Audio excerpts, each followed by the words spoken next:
Gideon Rachman is the chief foreign affairs commentator at the Financial Times in London. That makes him a very important guy for all kinds of reasons. But what's also interesting is that Gideon was here in South Africa having a look at what occurred in the election. After the election, he met with President Ramaphosa and other people.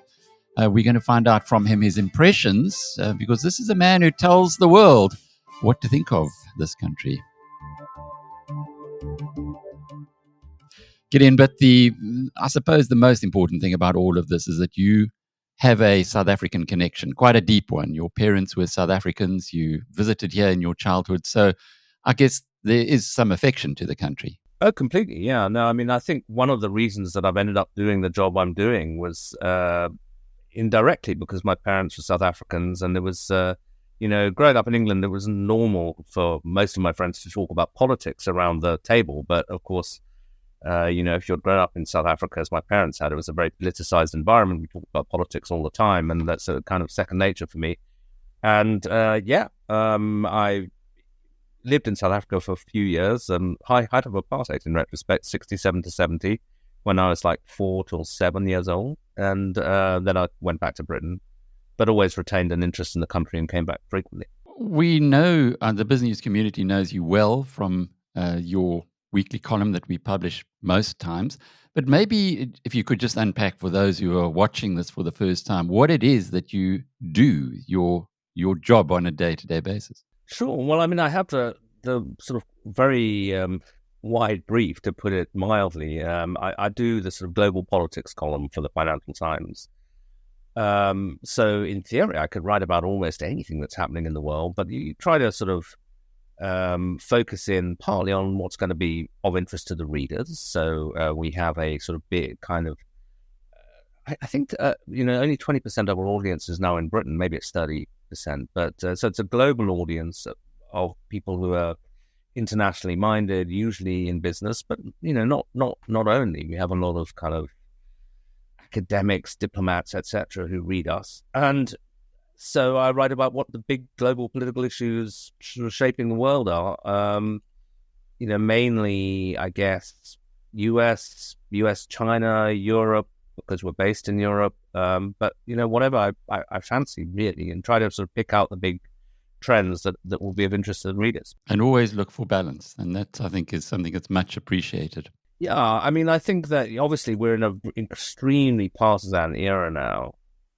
And I mean, I write for the opinion pages, and I'm encouraged to express an opinion, but I'm not naturally a polemicist, I don't think. So, and also I think that for my audience, they also value analysis. And I think if you're going to try and analyze things and tell people how events might develop, you have to at least be open enough to other points of view that you can sort of understand how they see the world. Because if you don't understand how they see the world, you're going to be constantly surprised. So, I make no bones about it. I'm not a fan of Donald Trump or, I wouldn't vote for him. But I try to understand their arguments and where they're coming from, because I think it's important, partly, for sort of reasons of political balance, and not just having people write you off immediately as, oh, I know where this guy's coming from. I don't need to get past the first paragraph. I know what the rest is going to be. But also just to try to further understanding. And you presumably enlarged on your understanding of South Africa in this recent visit. What was fascinating to me from your column that was published a week ago was that you met with Cyril Ramaphosa at his home when he was very relaxed in a tracksuit. So, first of all, meeting with Ramaphosa is something that no South African journalist has done for I can't tell you how long. But secondly, the fact that he trusts you enough to have an off-the-record discussion with you also tells us that you've certainly got some kind of a relationship with him. Just unpack for us what you can tell us about that conversation. Sure. Yeah, well, I mean, it was firstly an incredibly interesting week to be in South Africa. And I was there actually for other reasons. I'd agreed to speak to a conference, but as it turned out, it was incredibly fortuitous week to be in South Africa because of the election and this sort of historic turning point And I had met Ramaphosa in the past, but I wouldn't say we were friends, or even necessarily even remembered who I was. But it was through mutual contacts that I got to see him. And I think somebody said, the FT is important, maybe you should talk to them. And I kind of showed up, and I did what a journalist would do and said, look, it'd be great to have an on-the-record interview. And he said, look, I haven't spoken on the record to the South African press, so I don't think I can give my first on-the-record interview to a foreign media. But, since you're here, let's have a chat. So that's what we did. And then at a point in the discussion, he actually sort of said, okay, well, actually, why not? You can put this bit on the record, which was more or less what he had already said to the South African media. I'm calling for a government of national unity, and why he was doing it. So that was, interesting. But I thought, broadly speaking, and it's almost more interesting looking back at it in retrospect, I came away thinking, gosh, this guy seems strangely relaxed for somebody, at this incredible turning point. Why is it? And I actually wrote in the column, look, I think that, it wasn't an insight that was unique to me, but that he is hoping, although he didn't say it explicitly to me, even off the record, that MK and the EFF will turn him down, and therefore he will have made the offer. He won't have excluded them. There'll be, as he put it, people who refuse to take part are excluding themselves. And that was a sort of politically astute way to get to the alliance, broadly speaking, with the DA without sort of seeming to rush into an alliance with the white-led DA. And that's what I thought he was up to, even though, as I say, he didn't quite put it like that way. And it seems to be how events have turned out. Well, it is a watershed for South Africa. It's been called the second transition. Your former employers, 15 years at The Economist, they say South Africa can still teach the rest of the world something about democracy. Is that overstating it?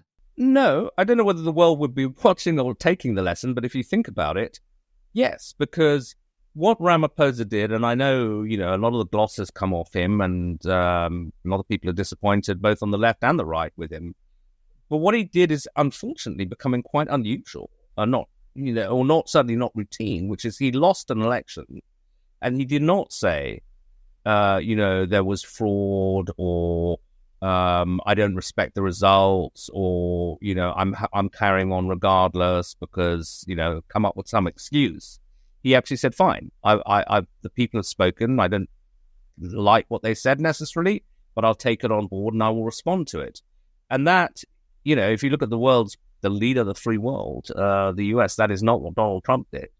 And it's not what actually Zuma did, even though he did strikingly well, or indeed people do, unfortunately in many places around the world now, in places that we had regarded as established democracies. Accepting the rules of the game is no longer something that you assume people will do. Well, it certainly is something that many South Africans are proud about and very hopeful about, given the result and what has happened in the couple of weeks since. But the other people that you met in South Africa, how many of them did you see, and what did you leave here? What impressions did you leave here with? No, I mean, to be honest, I was at this conference, and so I was less systematic than I would have been if I'd been on a journalistic visit. But no, my impression was that people weren't, obviously people vary, but there was no sense of like panic, but at all. But there was a sort of a strong feeling that it could go either way. That the country was poised between something that could actually be an improvement, with new ideas coming in. I think most people, even inside the ANC, and certainly people who are sort of ANC adjacent, accepted that, or not most people in the ANC, but a lot of people accepted that the ANC had sort of run its course, and that it was an exhausted party, and that something new needed to happen. But even before I came to South Africa, you would. As you know, there's always been a group of people saying this needs to happen. The ANC needs to lose its majority in power, and we need to move to something new. And then there were others who would say, be careful what you wish for. This could go really badly wrong. And I remember when I wrote that on my previous visit to South Africa a couple of years ago, and I wrote what was, again, a fairly standard line. Actually, this is got to happen, and we need, the ANC to go below 50%. I think Adam Habib, who's now head of SOAS, wrote a letter to the FT saying, this is actually could be a very dangerous moment because it's quite likely that the forces that come in will be far worse than the ANC. I think he's thinking of the EFF and others. I was then back in the country at the moment where it could go either way. And for the moment, it looks like it's gone in the way of sort of moderate reform. But I think, it is a hopeful moment, but I think it's also important to temper it with hope so that, one of the people I spoke to, who was a DA supporter and an advocate of strong economic reform, said to me, you've got to be at least a little skeptical about how much the DA can achieve as junior partners in an ANC-led coalition. And the example this person gave me was, let's say you have a DA minister in charge of the education ministry, where a lot needs to be done. So what happens if they try to take on the teaching unions? Will they be backed? Probably not. So they might not happen. And there was another, one of somebody in business who seemed to me to think that it was actually unwise for the DA to go into coalition, partly, I think, for that reason. They worry that the DA may not be able to deliver on hopes for real improvement for a variety of reasons. That problems are very entrenched, that they don't have, the whip hand in this coalition, their junior partners, and that therefore the situation won't improve as much as people hope, and it will end up with the DA being discredited or splitting, and therefore the danger of the next thing being actually alert to the radical left being still there. So this person was advocating, well, the DA should support a minority government from the outside and not get its hands dirty with government. I didn't really have a sense myself of how those arguments balanced out, but I was certainly interested to hear them. Coalition governments, your canvas is the whole world. Where should South Africa be learning lessons from to make this coalition government work? Well, it's interesting. I mean, there's an interesting contrast with the way that South Africa did this so quickly. Where you look at, say, in Europe, Belgium and Germany, when they have coalition governments, it can take months, sometimes over a year to form them. In Belgium, they actually had a sort of caretaker government for 15 months. They even went through the war in Libya, without an actual government, proper government. And the reason is that, certainly on the German model and the Dutch model, actually, they've also just formed a coalition government, is that they hammer out very, very precise coalition agreements. So nothing is agreed until everything's agreed. So you end up with a sort of a whole bunch of commitments. And there's good and bad to that. The good is that I guess you're less likely to have a sudden breakdown when people say, hang on, I didn't agree to this. We can't live with this, because they've been through the debate beforehand and they've said, okay, well, in the coalition agreement, we agree to this, this, and this. The bad is that to get to that point, you can be having the sort of paralysis afterwards. So to give you an example from Germany, the current coalition, to put it together, they had to agree to very, very strict levels of government debt because of one of the demands of a junior party, the Free Democrats, who now run the Treasury, the finance ministry. Now, I know a lot of people in the Social Democrats, who are where the Chancellor comes from, believe that this is actually a formula for disaster for Germany. It's tying their hands. It means that, even things like aid to Ukraine become incredibly difficult, and so on. And that, therefore, the very meticulous German way of doing it had its minuses as well as its plus sides.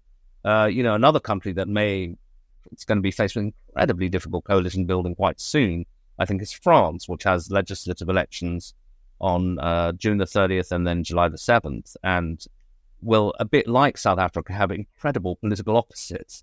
The far right, the far left, a diminishing band of centrists and a centrist president. And how do you form a government out of that? So in some sense, I think the efficiency and pragmatism of the South Africans is pretty striking. I mean, I was astonished when I said to Ramaphosa, this was on the Saturday, you've got this unbelievably tight deadline. It's Friday. Do you really reckon you can get it done? He said, oh, yeah, no problem. He was really confident they'd do it. And again, that also left me thinking at the time, is this guy, for real? Does he actually either he's really in command of the situation or he doesn't know what he's dealing with. But it turned out he actually wasn't in command of the situation, at least in the short term. And so, for somebody who had suffered a big blow, he did seem pretty relaxed, and he didn't seem to have taken it particularly personally. He wasn't somebody who was, you often see politicians who've been defeated. They're kind of going over and over again and how unfair it was, and this could have happened, that couldn't happen. Ramaphosa seemed very confident in his position within the ANC and in his ability to get something decent out of this. So much so that I even wondered, this really is speculation and definitely is not coming from him. But I did wonder, in some weird way, given that he represents the sort of more business-friendly bit of the ANC, might this actually free him to do some of the things that he couldn't do when he was leading a pure ANC government? Because it shifts the balance of political forces a little bit to the right. That's quite Machiavellian, but maybe some of that is going on. What do you think? Or are you allowed to say it? Well, I think you spot on. I remember once talking to someone from Goldman Sachs who had been the finance minister in the Spanish government. And he said that the Spanish government knew what to do, but they didn't have an excuse until they joined the EU. Once they joined the EU, they can blame everything on the EU. And perhaps we're seeing something here, but it could be Machiavellian, as you say. What should we be what will you be looking for now, going forward in the next little while from South Africa? Well, I think infrastructure and just generally business-friendly environments, it sends a terrible signal to foreign investors if they arrive in the country and the lights go out. It's always like a kind of signal of state failure. Things aren't working here. And the ports, I was shocked the week I was in SA that this report came out from the World Bank. Cape Town ranked as the worst container port in the world out of more than 400. How did that happen? And, there's quite a lot of competition for worst port in the world. It's not a title it's easy to win. So that kind of thing really has to be sorted out. And if they can make progress on it, conversely, people say if you're really low, it should be quite minimal improvements to actually to start going up those kinds of rankings and showing to the world that actually this isn't a one-way street. And because that's, of course, the terrible burden that South Africa faces is, sometimes people are too polite to say it, but they say, well, we've seen this in the rest of Africa. We've seen it in Zimbabwe. Once things starts going south, they don't turn it around. So if you can actually convince people, well, the country's been through a bad phase associated with Zuma, things are in a bad way, but actually, we can start improving things. They don't have to always get worse. They can also get better.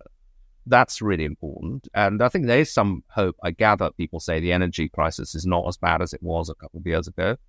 Crime, obviously, again, it's shocking to an outsider to be told, to arrive in Joburg and be told, look, don't cross the street, without, take a car. Maybe people are exaggerating the fears and it would all be fine. But the very fact that people advise you, don't go here, don't go there, drive here, that's actually worse than Rio. It's really not good in terms of a signal. And so, again, I don't know how you fix it, but if you can somehow make the environment feel safer and the infrastructure feel better, then that's obviously good for investment. But obviously, it's poor South Africans who are the biggest sufferers from crime and from collapsing infrastructure. Whether it's not being able to get to work or rely on having safe water. So it's not just for businessmen and investors, but actually this is something everybody has a stake in improving. Lovely point you made there about the lights going off and the load shedding that we've had for so long. But the good news is we haven't had it for a few months now, and even after the election, still no load shedding. So it does appear as though we're making progress in the right direction. Before we go, the meeting that Zelensky had from Ukraine, the Ukraine Peace Summit, South Africa didn't sign the pledge to isolate Russia. Is this something that is going to weigh on the country's international reputation? I'd love to get your insights into how the rest of the world sees the way that South Africa is playing this? Yeah, I mean, again, actually, this was in the off-record bit, but I don't suppose Ramaphosa would mind because I think it's stuff he said publicly. I did talk to him about South Africa's positioning, not just on Ukraine, but on Israel. And he said, look, on Ukraine, we're not pro-Russia, as we're portrayed, but we try to stay, talk to both sides. He continues to talk to Putin. I thought he was slightly, as he would with a foreign visitor who's obviously sympathetic to Ukraine, trying to make it, to pretty up the South African position and to make it clear that, as he sees it, they've been unfairly portrayed. And I think, he is saying it is important that the South Africans went, even if they didn't sign the decree. And I think the fact that they're not alone in not signing it gives them some cover. I think the Brazilians didn't sign, Saudis didn't sign. So there's a kind of emerging global South thing, which is a position of regret in the West, where we, alternately blame ourselves for not having to made the case sufficiently well, also kind of annoyed with the global South, if I can use that term. But it's sort of known now. And South Africa it's an important country. It remains the African country that's invited to these things, to the G20, to the G7, because it's probably the most prominent African country on the international stage. So Ramaphosa, South Africa have weight. Their positions are noted, but they're not that isolated. And similarly, South Africa has led on the ICJ genocide case, and I do think that presents some dangers to South Africa. I mean, you will have followed the whole question of the trade privileges with the US, and Congress is pretty punitive on Israel, on anything that can be characterized as anti-Semitism, whether that's fair or unfair. And so I think it does potentially threaten South Africa's trade privileges. But, for now, they seem to have blunted that. And I think South Africa's helped a little bit by the fact that other countries, including Western countries, are joining the ICJ case. So the Spanish, the Irish, I think Slovenians have also signed up. And again, that gives South Africa a bit of cover in the West for those who say, look, why are you doing this? And of course, it's not just the West that exists, because in other parts of the world, I think South Africa's been applauded for taking the lead, for sticking its neck out on this issue. So, I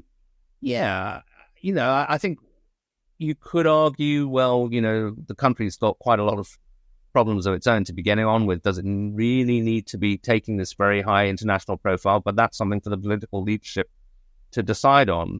I think it's not, as I say, without risks, but for the moment, I think it's a kind of balance for the South Africans. One wonders what happens if and when Donald Trump comes to power. I think on Ukraine, actually, he will probably cut the Ukrainians off. So, maybe the global South will get to say, told you so, this was not a sustainable position.